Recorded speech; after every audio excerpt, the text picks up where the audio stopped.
evening, everybody. Hello. Thank you for being here. If you've gotten your meals, that's great. If you haven't, help yourself back there. There's extra water. So my name is Mike Crowley. I'm the CEO of National Kidney Foundation of Wisconsin. I want to thank you all for being here.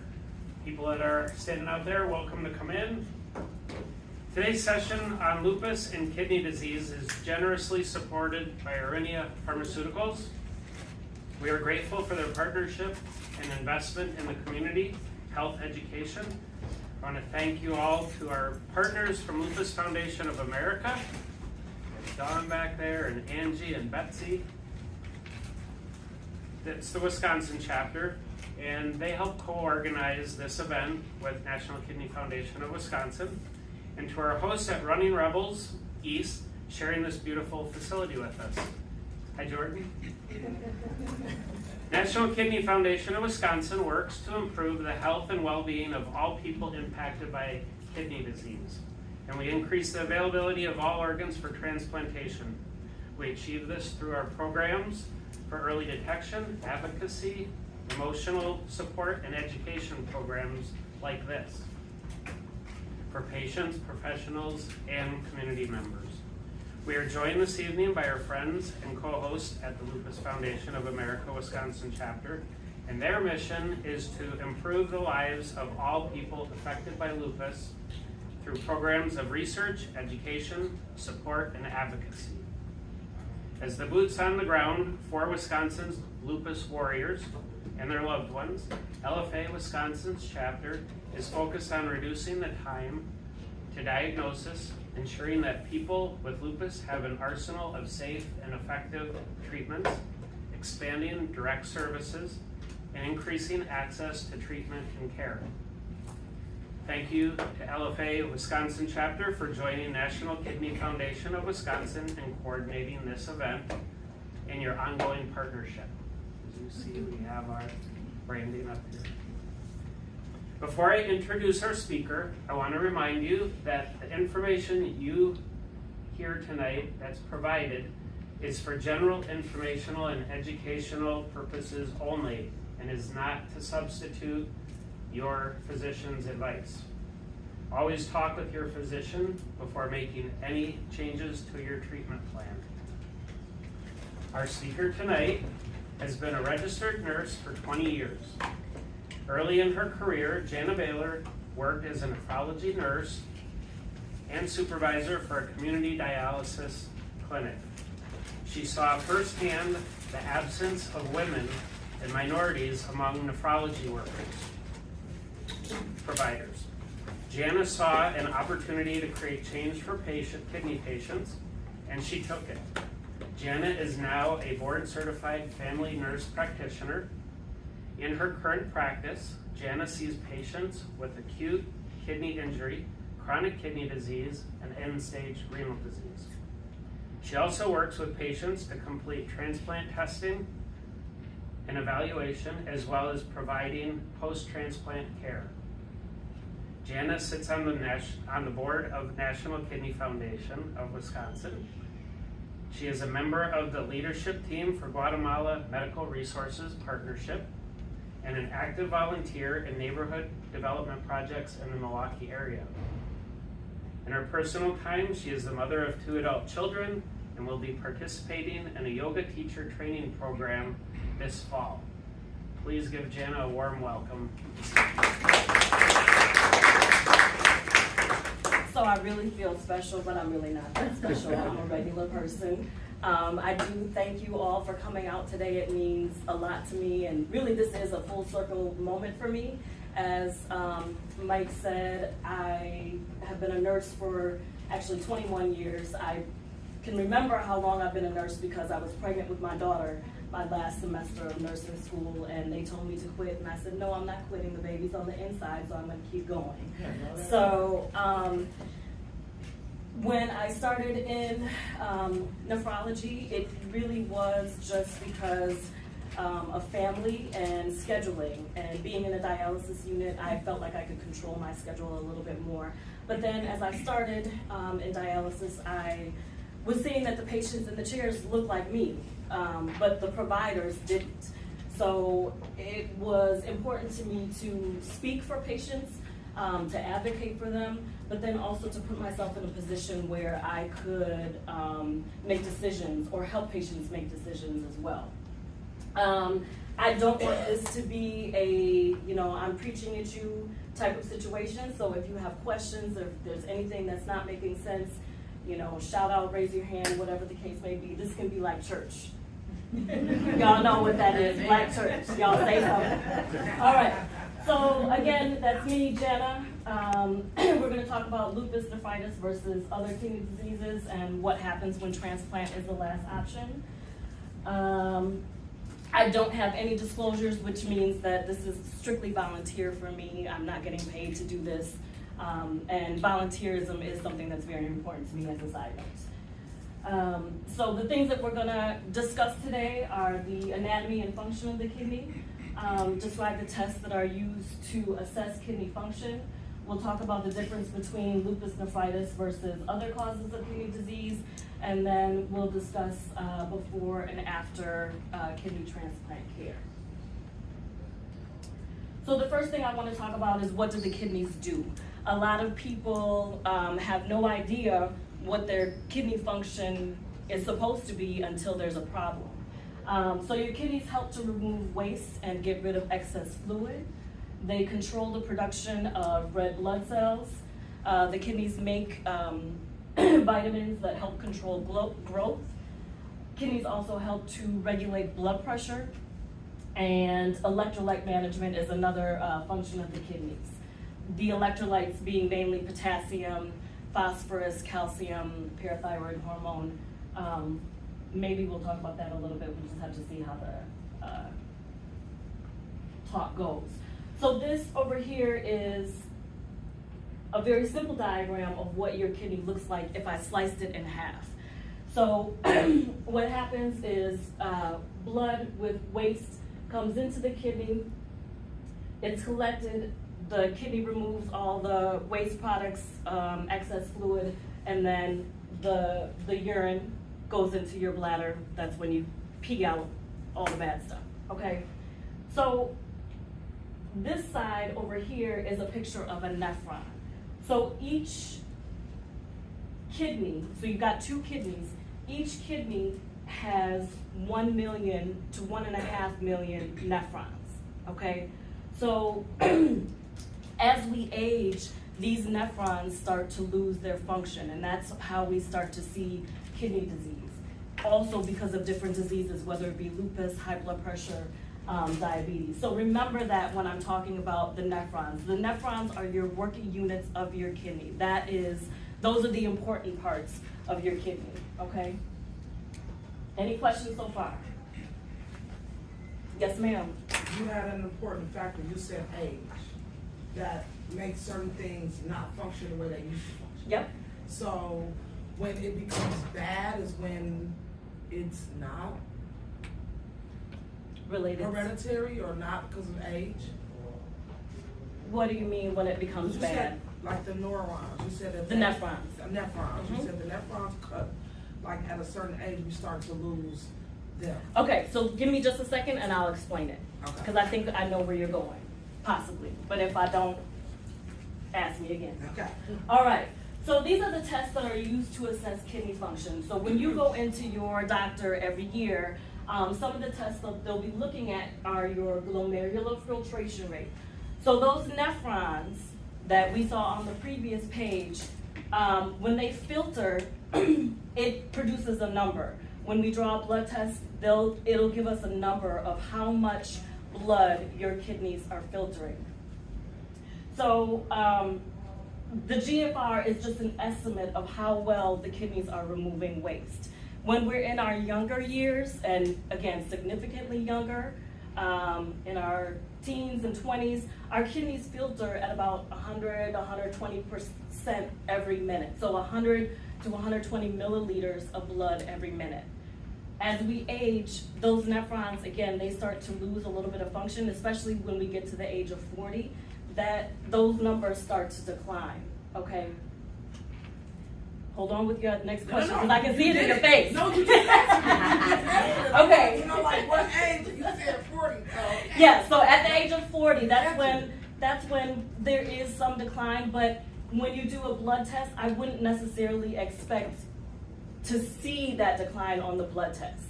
You know what I mean? Mhm. Yes. I have one.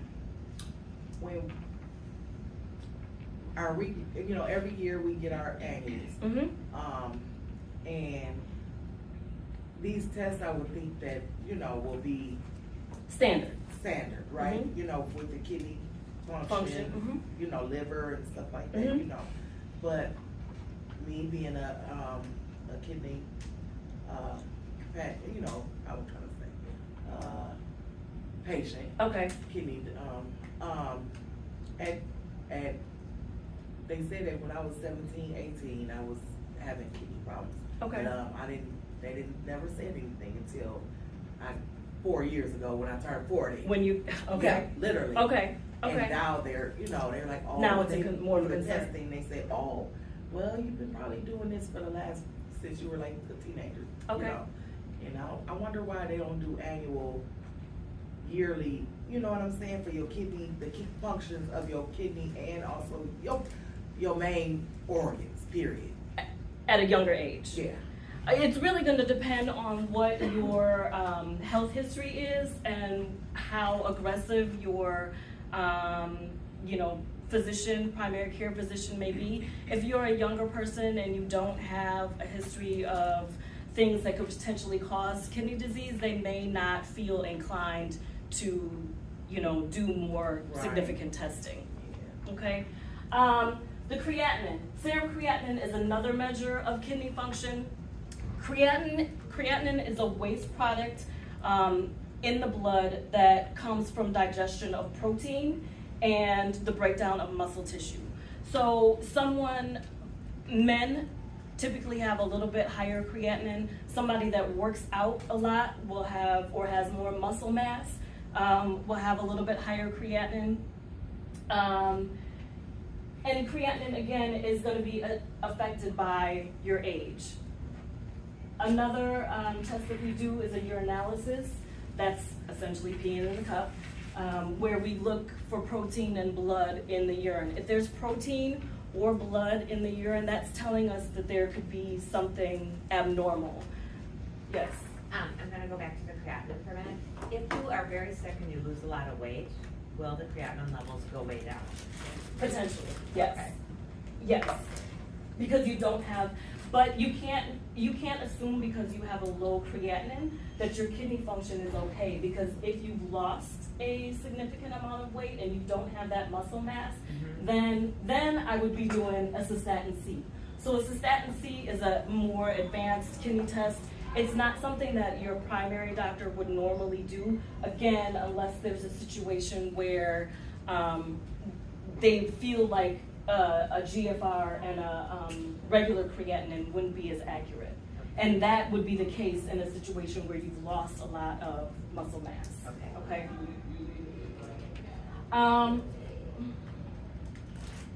So these are some of the risk factors for kidney disease. Diabetes, especially diabetes that's not controlled.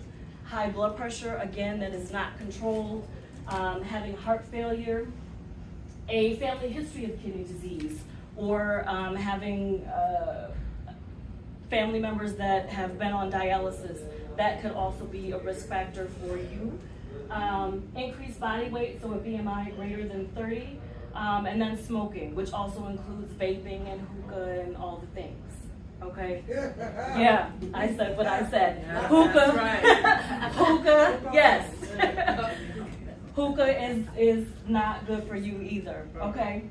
Does kidney disease ever, is it ever a causal agent of diabetes, or is it always the reverse, that diabetes makes you higher risk of disease? It's typically the diabetes. So what happens is, and actually that's leading into my next slide. So we'll start on this side with other kidney diseases. So this is just a comparison of lupus nephritis versus other kidney disease. Diabetes and high blood pressure causes injury to the small vessels of the kidney. So remember those nephrons that we were talking about, those 1 million nephrons, they end up getting scarred. because, again, that high blood pressure, especially if it's not controlled, diabetes, especially if it's not controlled, will or can cause damage to the kidney. So normally, if someone comes to us and says, you know, they land in the hospital and their kidney function is abnormal, if they tell us, you know, I've had uncontrolled diabetes for 15 years, most times we're not even going to do a biopsy because we know that it's very likely that it's the diabetes that's the cause of the kidney issues. If we have a concern that it could be something else, then yes, we'll investigate that. But again, diabetes, high blood pressure, those are the biggest reasons for kidney disease right now. Again, there's a gradual loss of kidney function over a period of time. So it's very rare to see someone that says, oh, well, I've only had high blood pressure for 5 years and now they're having kidney issues. They likely had high blood pressure for a longer period of time, but it just wasn't diagnosed. Lupus, again, is autoimmune, meaning that the body is attacking itself for whatever reason. So in lupus, there's an inflammation in the blood vessels of the kidney. That is what causes the kidney disease. And with patients that have lupus, about 50% will end up having some form or some stage of kidney disease. That does not mean that they'll end up in end-stage renal disease or needing dialysis, but half of patients with lupus will, again, have some stage of kidney disease. And again, between 1 and 3, or out of every 10 people will end up with end-stage renal disease or needing dialysis or a transplant, okay? So the incidence of lupus, it's more prevalent in African Americans versus Hispanics or Caucasians. Again, as I said previously, only about 10% of patients with lupus nephritis lead to kidney failure. And usually if they have a form of kidney disease or a stage of kidney disease, it's usually diagnosed within the first 5 years. So if you have that diagnosis of lupus, it's important to get tested for kidney disease just to make sure that you're catching it early. In regards to treatment for lupus, these are steroids and then also blood pressure medications. So sometimes people with lupus, sometimes they manifest with having the high blood pressure, very extreme swelling, protein in their urine. So those are things that we treat with the steroids or immunosuppressants. Usually treatment it goes through an induction phase, meaning that we hit you with higher doses of medication early on to see how you react to that. And then over a period of time, we taper those medications or lower the doses to see if we can actually get you to a point of, taking you off the medications. So there's induction, which again is where you're having larger doses of the medications, and then maintenance is where we lower the doses and hopefully can, maintain you with relatively low doses unless you have some type of flare. The stages of kidney disease. So you, ma'am, had mentioned at the age and what happens when. So these are all the stages of kidney disease. Stage 1 is where you've really lost, you may have some kidney damage, but there's normal kidney function. So it's, again, 90, 100% would be the GFR in stage 1. Stage 2 is just a mild loss of kidney function. That's a GFR of 60 to 89. 3A is a mild to moderate loss of kidney function. When people get to stage 3A or 3B, that's when they should be coming to see a nephrologist. So it's not always a, if your disease, whatever it may be, whether it be lupus or diabetes, high blood pressure, if those diseases are managed well and you aren't having any symptoms, your things are under control, you don't necessarily have to come and see a nephrologist or a kidney specialist. My recommendation though is once you get to stage 3 is you should have someone watching you a little bit closer. It doesn't mean that, you know, the world is ending, but it's always good to have an extra set of eyes and additional collaboration with your rheumatologist or whoever's managing your particular disease. Go ahead. If someone is in the middle stages, say stage 3, are the drugs that you get effective at keeping someone at that stage versus them progressing? Yes, they can be. Yes. So depending on, depending on your other symptoms, like the high blood pressure or, depending on what your other manifestations are, yes, they can help to maintain you at that stage. But again, there's also the natural aging process that's going to result in decline. There's also, we can't predict if you get sick with something. COVID was a big thing that people, a lot of people dealt with, which affected their kidney function. During those situations, it's normal to have the kidney function decline a little bit. That's what we call an acute kidney injury. But we expect that after you heal from whatever injury you've had, that your kidney function returns and you get better. So yes, it is expected that you maintain, but some decline is also, normal. Stage 4 is a severe loss of kidney function. That's 15 to 29%. Stage 5 is when people have kidney failure. Less than 15% is stage 5. This is where I start talking to people about dialysis. Notice though that people normally don't have symptoms until their GFR is less than 15. So if you're not getting tested and you're not asking the questions and you're not following up with your doctor or doing the things, how would you know that you have kidney disease? You're not going to. Unless someone is checking to see what your kidney function is. Again, normally people don't have symptoms until their kidney function is less than 15%. And we don't start dialysis, I personally don't start patients on dialysis until they're around 6 or 8%, or extremely symptomatic. Did you have a question, sir? Yeah, so then if somebody's in stage, say 3B, then edema in the legs is not really going to show up.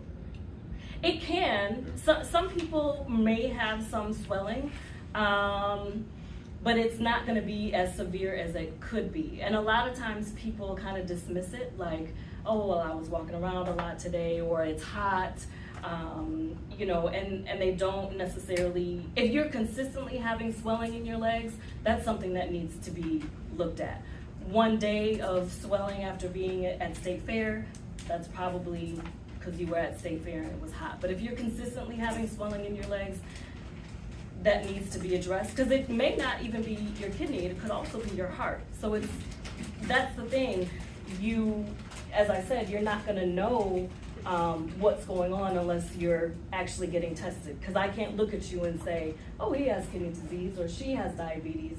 You wouldn't know unless someone's doing the testing. You had a question, ma'am? Yeah, why when you get to stage 5 that you guys, well, you know what I mean, but, now it's too late, kinda, you know what I mean? So what exactly If is they your wanna question do the about stage testing, 5? You know what I'm saying? The testing of your kidney, the function. You guys wanna go all the way down to 5th, and now it's too late, now you gotta get on dialysis.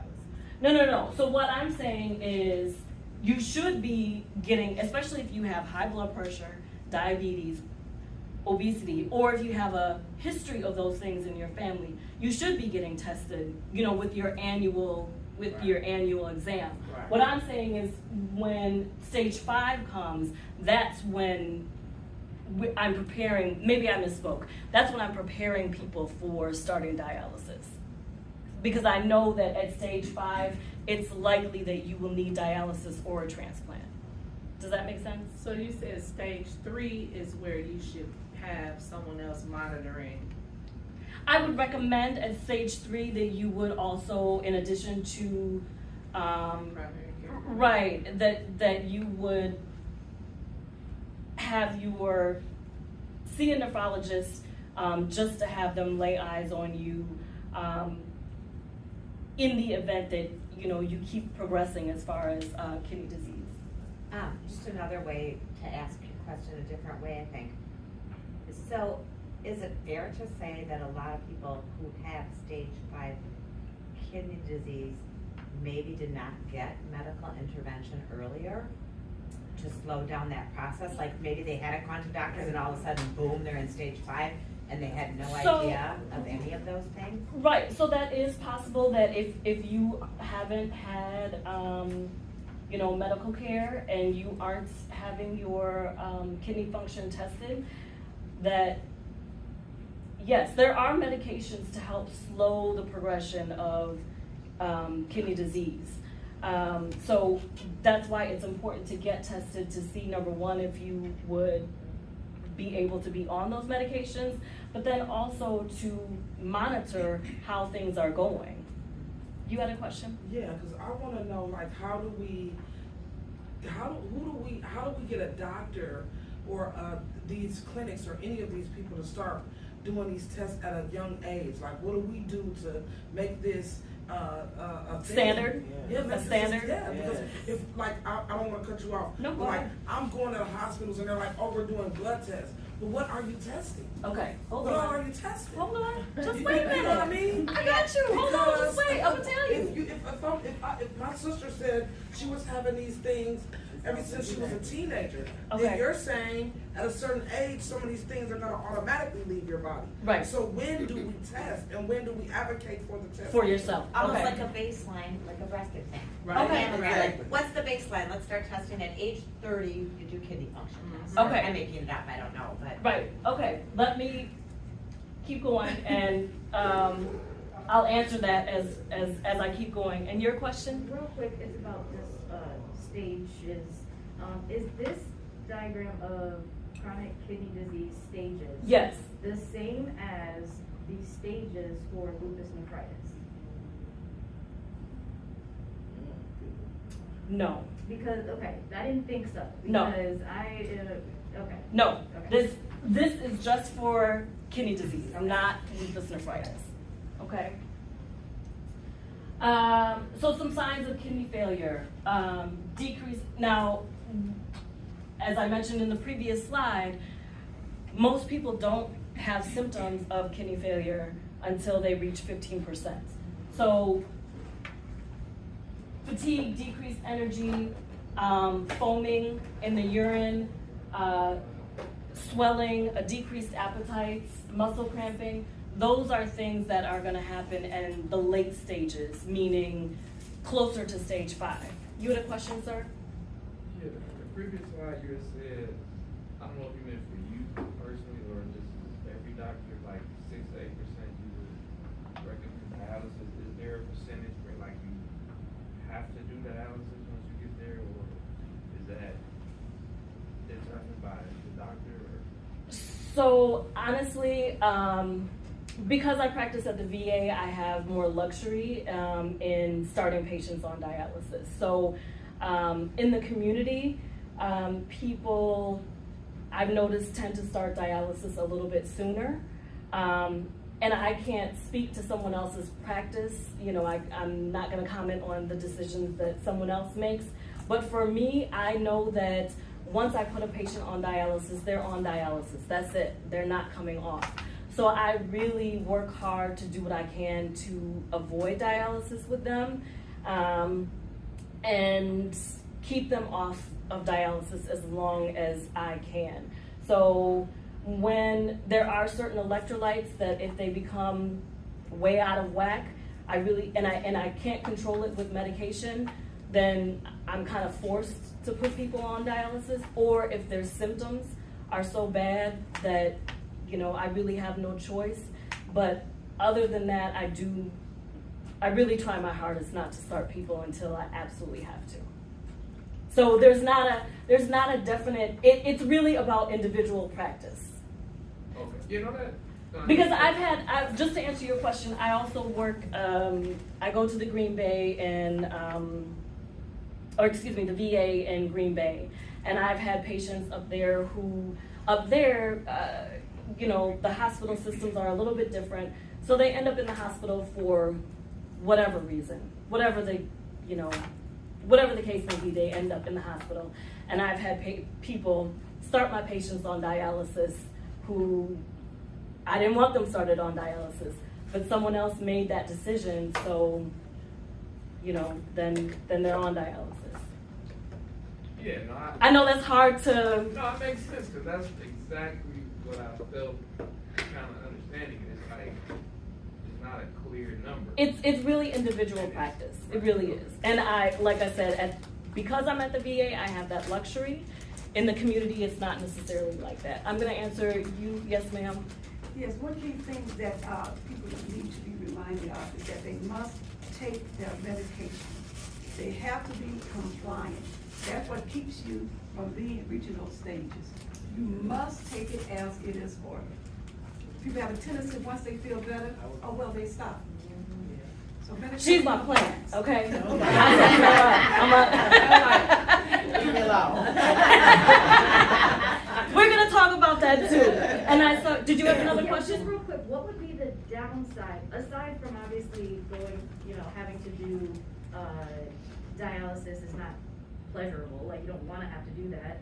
Aside from that aspect of it, what would be the downside to starting it sooner? Like with the example of you didn't wanna start them, when they did, but someone else made the decision to start them, you would have waited. What would be the downside to starting it at the point they started it at? There is no downside. Okay. It's just a matter of, for me,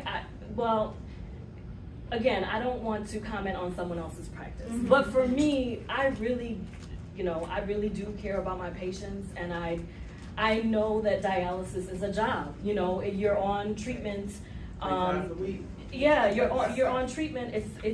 That's it. Right, So right. I really don't want to put someone through that if I don't have to prematurely. I've had people who are like, can I just go on this one vacation before before I start dialysis? And those small things, even though a vacation really seems like to us a small thing, but for somebody that is looking at starting dialysis, it is a big deal. So I just, I really just try my best to keep them off treatment as long as I can. And even as far as,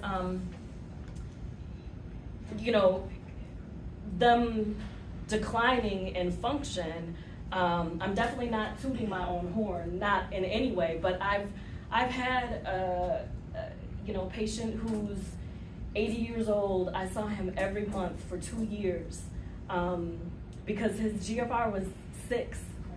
But I said, no, you're not ready yet. Come back and see me in a month. Come back and see me in a month. So, every month for 2 years, that's what I was doing because I didn't want to start him. And I didn't have to because what did I do? So you were able to get his numbers back? No, so No, that's the thing with actually this next slide. So I don't know anything about cars, y'all, but I work at the VA, and the VA is a lot of men, so I have to say things that they can equate to and trust. I have had men who be like, girl, you don't know what you're talking about. You don't know nothing about no car. But this is how I relate to them as far as the kidney disease. So this is your corroded engine, right? So if you don't change your oil in your car for years or months, whatever the case may be, at some point your engine is going to tell you there's a problem, right?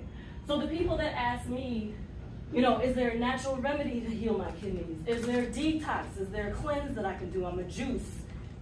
Will that heal my kidneys? Are there certain foods that can heal my kidneys? By the time your engine is corroded, does it matter if you put fresh oil in it? Right.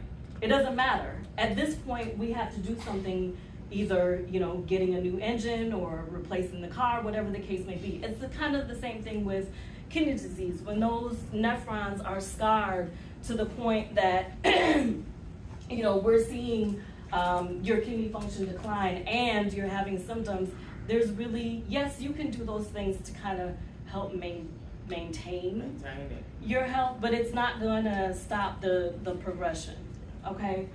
So someone was asking about blood pressure medications and blood sugar medications.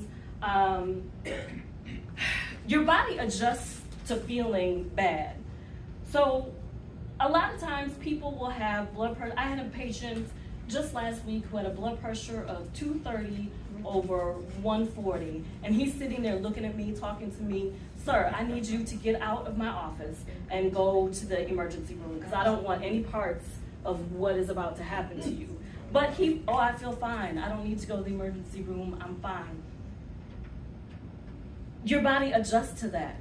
Your body adjusts to feeling bad. If you have a high blood pressure, you may, for a little while, feel headaches, dizziness, you know, having the blurred vision, but you adjust to that. Oh, I'm fine. I don't need anything. And so when I put you on medications to lower your blood pressure, your body says, I don't like that. I feel dizzy because my blood pressure is lower. Even though it's normal, it's a normal blood pressure, but you don't like how it feels because your body has adjusted. So people don't take the time to let their bodies adjust to that medication, or they don't talk to their providers about, you know, their symptoms that they're having. I have had many grown men who are in their 50s sitting in my office crying because they've had a stroke, because their blood pressure was too high, or they're now having to start dialysis because they weren't taking their blood pressure meds because it affected their, sexuality, their sexual activity. So because they were having problems with that, they stopped taking their medications and end up on dialysis. Okay? I'm not yelling at y'all, I'm just saying. So what happens if treatment fails? What happens if we've done all the things, you've taken the lupus medications, you've done the medications, you know, you've done the things that you're supposed to do, but unfortunately treatment fails and now we need to start talking about dialysis. So, or we call them renal replacement therapy options. So there are different forms of renal replacement therapy: hemodialysis, peritoneal dialysis, transplant, and no treatment. There are people who decide, I do not want any type of treatment, avoiding or, foregoing dialysis does mean at some point, you will expire, but that is an option for people. Some people, depending on their age, they feel like I've lived my life, I really don't want to be on dialysis, so they don't seek treatment. You probably can't answer this question, but why hasn't a test been developed that can figure out your kidneys are starting to fail much earlier in the process? Because by the time it's whatever stage 3 in this, and most people figure it out, isn't there some way they could figure that out sooner and just say, if you continue these habits, you're on a decline, but we caught it really early, so if you, I'm making it up, stop smoking, stop doing this, you might avoid the whole thing. The testing seems to wait till you're at this really kind of halfway into the process.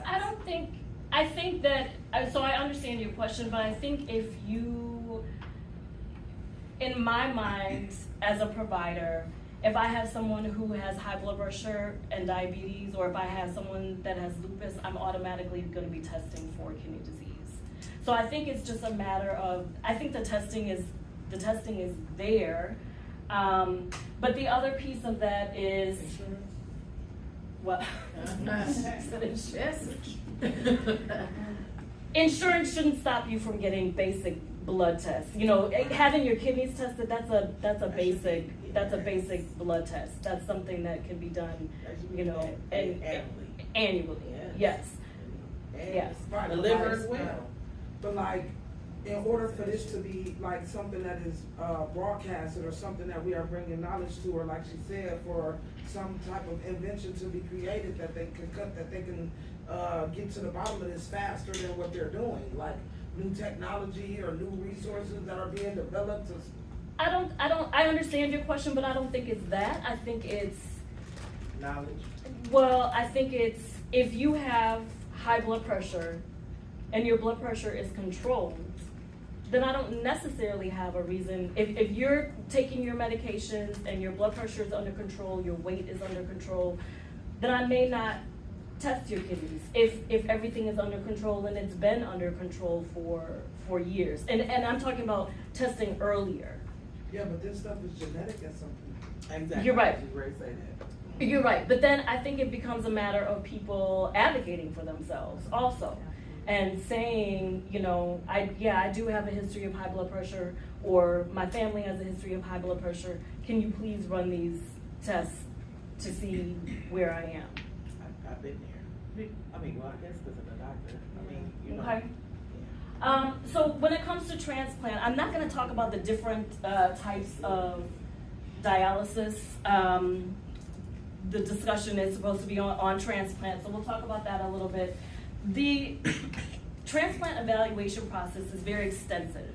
People think that, oh, I can just walk in and get a transplant and it's a simple thing. It isn't.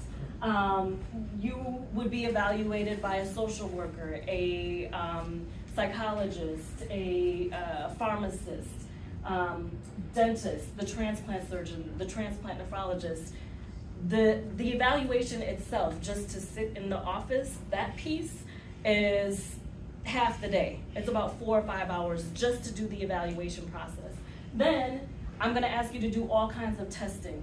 I'm going to be looking at your heart. I'm going to be looking at your kidneys to see what an ultrasound looks like. I'm going to be doing chest x-rays. There's going to be lab work that is going to last all day. I'm going to be checking for sexually transmitted diseases, all the things. I've had people blame me for messing up their marriages because they, in the evaluation process for kidney disease or for transplant, I messed up their marriage because they weren't supposed to have this disease. Well, yeah, you do. Okay, so that's how extensive it is. It's very thorough because we have to know if there's anything that can affect the transplant after either, you know, the surgery itself or after the fact when you've been transplanted and you're on medications. Okay. Living donor transplant versus a deceased donor. A living donor is if I decide to donate to my friend here. I'm obviously alive. I go through all of the transplant evaluation process and I donate to him. That's a scheduled surgery. Having a living donor transplant, those transplants tend to last longer, about 15 to 20 years. A deceased donor transplant lasts around 8 to 12 years. Some of the things that they're going to talk about in the transplant evaluation are the KDPI, which is the Kidney Donor Profile Index. That is a score that is given to the kidney donor. So I'm donating to someone. It's going to look at my age. It's going to look at whether I have high blood pressure or diabetes. It's going to look at my history, whether I've had a stroke, things like that. So a score is given. Extended criteria donor is donors that are a little bit older. They're either over the age of 60 or they're over the age of 50 with high blood pressure, a creatinine that's over 1.5, or if they've had if that donor has died from a stroke. Any questions on this? No? Okay. The EPTS score is an estimated post-transplant survival. So after you have, this score is looking at what is your survival rate going to be after you've had a transplant. So it's essentially a score that's given to you. It's looking at your age. If you're on dialysis, it looks at the length of time you've been on dialysis. If you've had a transplant before, and then also if you've had a current diagnosis of diabetes when you've been transplanted. The country is broken up into regions. So we're in region 7. So if you are listed in Wisconsin, your kidney can come from any of these areas, okay? When people ask me about the wait list, how long is the wait list? How long am I gonna wait for a kidney? It really depends on where you are in the country. For example, the wait list here is about 4 to 5 years, give or take. The wait list in New York is around 10 years. So there's a lot of people and that's because of the population. There's more people in the New York area that need a kidney versus what is available. So you have more people, unfortunately, waiting and dying without getting transplanted. The things that affect how long you're on the wait list is also the immune system. So people always think, well, I can give to whoever, like, why does it matter? It's just a kidney. But they're looking at blood type, they're looking at antibodies. The moment I give my kidney to someone else, their immune system is going to kick in and say, this doesn't belong here. So I'm gonna fight this kidney, and that's when we have a risk of rejection. So the matching is important too when it comes to kidney transplant, because we wanna make sure that your risk of rejecting that kidney is low. Can you kind of find the loophole in the wait list if I say I need a kidney, but my sister is a wonderful match and she says, I want to donate my kidney to So my that's not a sister loophole? Betsy. No, Oh, it is. that's not Okay. a loophole, that's just a living donation. Oh, okay. So if you have. that Yep. happen, you wouldn't have to be on the wait Yep, list. so because if you they have found a good someone, donor. absolutely, so if you have Okay. someone that wants to donate to you and they go through the evaluation process, that's a direct donation and there is no wait list in your case, or in that case. So just to give you an example, this is the number of donated organs, all donors, and this is the organs that were actually donated. So for kidney, you've got 2 kidneys, right? You only need 1 kidney for a transplant. So in this situation, 1,700 people, a little over 1,700 people donated, 2,800 people received organs. That makes sense? And that's in Region 7, that's in our area. So as of June, this is when I made this presentation, there were 7,000 people that were waiting for a kidney in our area, in Region 7. So that just gives you an idea of the magnitude of the wait list and how long people can potentially end up waiting for a transplant. Some of the questions that I get asked a lot about transplantation is there a limit, an age limit for transplant? Usually it's about the age of 80 is the cutoff, give or take. I really haven't seen anyone be transplanted after the age of 80. Again, how long you wait is gonna depend on antibodies and where you are in the country. As far as the transplant cost, the cost of the transplant is about $250,000. That includes the evaluation, all of the testing, and the surgery itself. But then there's the transplant medications, is usually around $17,000 a year. In comparison though to the cost of dialysis, which is about $90,000 a year. And can your candidacy for a transplant change? And it absolutely can.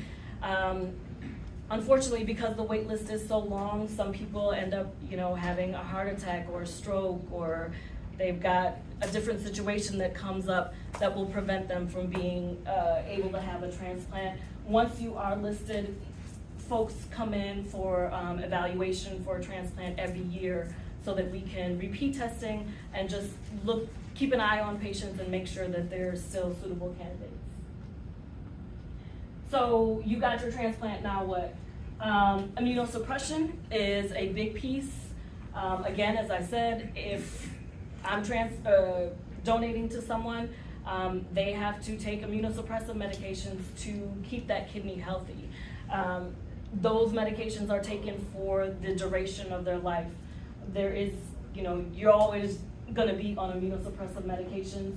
Because your immune system is affected, we have to monitor for the risk of infection and monitor for the risk of cancer. That requires frequent lab draws, frequent visits with the transplant specialist, especially in the beginning. As time goes on in regards to your transplant, you have less testing, but it's something that's always a part of your life. So key questions for your healthcare provider, which I think we talked about earlier, is asking what's my current kidney function? How does it compare to previous years? And is there anything that I can do? Are there any new medications that I could take to, are there new advancements? And when do you feel it would be appropriate for me to see a kidney specialist? So I think it's important, really what I'm saying is to have those conversations with your provider. You have to advocate for yourself because no one else is going to. It's not that there's not testing available, it's just that people aren't necessarily asking the right questions, and sometimes you don't have a provider who's as aggressive. And I don't even want to say aggressive, but who's really on top of things like that. Because because kidney disease is what I do, I believe everyone test everybody all the time. But that's just because that's what I do. Concluding notes, again, do what you can to maintain your health, maintain a healthy weight, control your blood sugar, control your blood pressures, limit alcohol, don't smoke, don't vape, don't hookah. And ask questions. Again, what is your GFR? Do I have protein in my urine? And again, what's the comparison to how my kidney function has been? I wanted to end with this. This is Suni Lee. We're just coming off of the gymnastics. I was supposed to be at work, but I didn't go to work so that I could watch the gymnastics. Oh wait, is that being recorded? Probably. Anyway, so this is Suni Lee. She was diagnosed with kidney disease, I think last year. She hasn't disclosed what the cause of her kidney disease is. But it was important to me. I wanted to close with this just because, again, she's young, she's athletic. You would never think that someone like her has kidney disease. So it emphasizes the fact that anyone can have kidney disease. And the only reason she knew that she was developing it is, yes, she started having symptoms, but she, went and got tested. So it's important to, again, make sure that you're following up with your provider and asking questions and asking them to do the testing. None of this testing, the GFR, the creatinine, none of that stuff is expensive. It's part of a basic panel that can be done, okay? That's it. Any other questions? Yes, ma'am. I just have one quick one. So if you're someone with lupus who already has immune system problems, are you more likely to have your kidney or donated kidney be rejected because of that? The donated? Actually, no. So, as in the slides, a lot of the medications that are used to treat lupus are also used in transplants. So, what we don't do is, like if someone is having a lupus flare, we can't transplant you when you're, when there's a flare going on. But if your disease is under control, there's no reason why, or there's no indication that you would reject that transplant kidney just because of the lupus. No.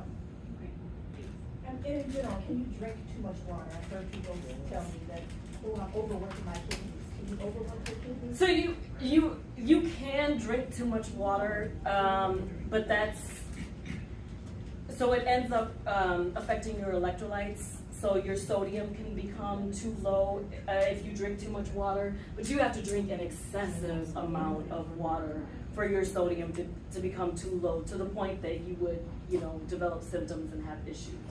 But that's you know. Wouldn't it have to be within a certain amount of time? Well, and that too, so people, people that enjoy alcohol a little bit too much, alcohol is a diuretic, it makes you pee, so that will lower your sodium level, and then if you're drinking water on top of that, that can lower it even more, so yes, it's also the time frame as well, and your size, because the little ladies that, you know, don't really eat too much and have a little bit of toast and some water, and that's what they have for breakfast, lunch, and dinner, though, yeah, then they can end up with their sodium being too low. You had a question in the back? Yeah, I mean, I guess it's kind of a personal question. I don't know if I should ask it now or wait. That's up to you. I mean, I'm more than willing to stay if you don't feel comfortable asking. Or not? But I feel like these people want to know. Natalie, put it out there. Yeah, I feel like I gotta say everything without. That's totally up to you if you want to So, wait. Yeah, no, that's fine. I'm not gonna change anything. So, okay. So I have stage 4 from here. Okay. Stage 4 kidney disease. So I guess I was under the impression that at that point, it was like more likely for you to get to stage 5. So it's from high blood pressure, taking all the medication and all that. So caught it there at stage 4. What's the like percentage of likelihood you end up at stage 5 if you still do everything you're supposed to do? Okay. You know, it's like I Yes. nobody really never Told you that question. So, how old are you? Can I 39. ask? You're 39? Yeah, or 40. Okay, you can be 40, it's okay. It's okay to be 40, it's okay. Embrace your 40s. I'm gonna be 50 in a minute, so, you know, it's okay. Well, in a little minute. Anyway, because you're 39, you still have a lot of life ahead of you. So if you're already at stage 4, just to answer your question, it is likely that you would either need a transplant or that you would end up on dialysis, and that's mainly because you are so young. Now, how fast you get to the point of needing a transplant or dialysis, I can't answer that when I'm not looking at your chart. But what I would say is when your GFR gets to 20, that's when you need to be saying, I want to be worked up for transplant. 20 is your magic number. So I'm not going to ask you what your GFR Right, is. I'm in the process, but Okay. that makes sense. I just didn't know.